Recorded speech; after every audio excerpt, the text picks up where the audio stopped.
¿Cómo era el español hace 800 años? ¿Y de dónde vino? Ven, vamos a platicar acerca del castellano medieval. En el siglo V cae el Imperio Romano de Occidente. Llegan tribus germánicas a lo que antes era la Hispania romana, y el latín vulgar, o sea el de la gente del día a día, predomina sobre el latín culto, o sea, de los fifís. Con los siglos, este va evolucionando lentamente. No es como que dijeras tú, a partir de tal fecha es latín y a partir de esta otra fecha ya es castellano.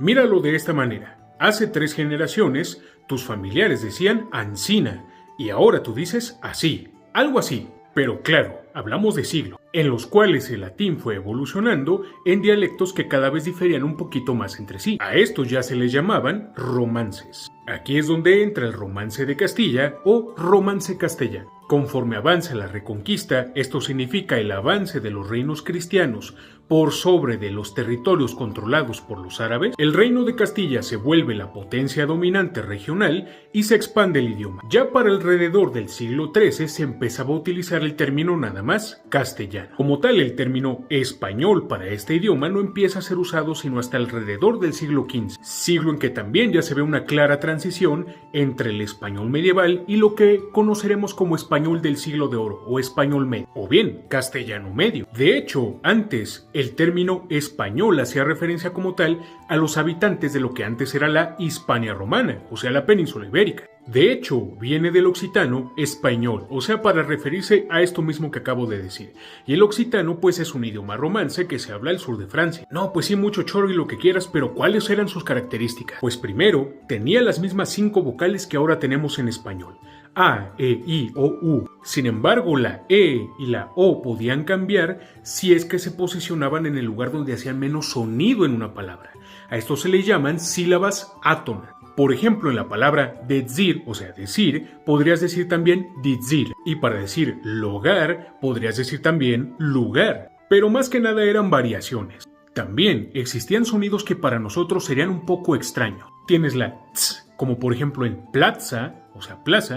La z, como por ejemplo en decir, la j, como por ejemplo en jardín o gente, la sh, como por ejemplo en basho, y también la z, que es como una S entre vocales, por ejemplo, casa o rosa. Normalmente donde hoy las palabras comienzan con una H muda, antes comenzaban con F. Fablar, o sea hablar, fillo, o sea hijo. Es probable que sí se hiciera una distinción entre la B y la V, y la doble L se pronunciaba como una L, como en la palabra lluvia. El género neutro del latín se fue perdiendo en el castellano, hasta solo quedar masculino y femenino. Habían palabras que ahora son masculinas que antes eran femeninas, como por ejemplo la puente en vez de el puente. Algunos pronombres eran un poco diferentes, como por ejemplo nosotros era nos otros y vosotros era vos otros. Y algunos como me, la, lo, le se ponían al final de las palabras, como por ejemplo fizzolo, o sea lo hizo. Sucedía a veces un apócope, o sea, se quitaba una letra al final de ciertas palabras, como por ejemplo, en vez de decir noche se decía noche, en vez de decir nuefe se decía nuef. Actualmente, si tú dices cantara, estás diciendo como hipotéticamente si esto pasara, pero antes esto significaba ya había cantado.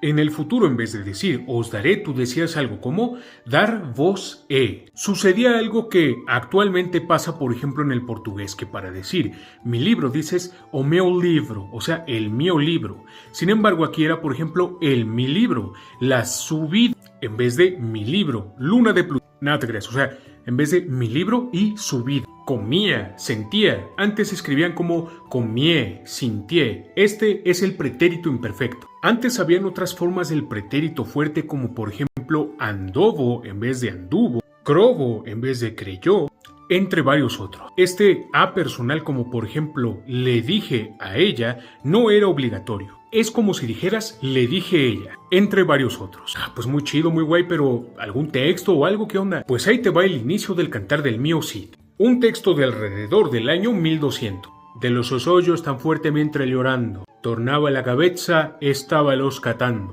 Vio puertas abiertas de usos encañados, alcándaras vacías, sin pieles y sin mantos, y sin falcones y sin actores mudados. Sospiró mi Cid, que mucho había grandes cuidados. Fabló mi Cid, viene tan mesurado. Grado a ti, señor, padre que estás en alto. Esto me han vuelto mis enemigos malos. ¿Qué te pareció este idioma al escucharlo? ¿Pudiste entenderlo completo o por lo menos la idea general? ¿Y pudiste encontrar las versiones arcaicas de palabras que usamos hoy día? Pon en comentarios. Te dejo las fuentes que utilicé para este video y sígueme para más fablas interesantes.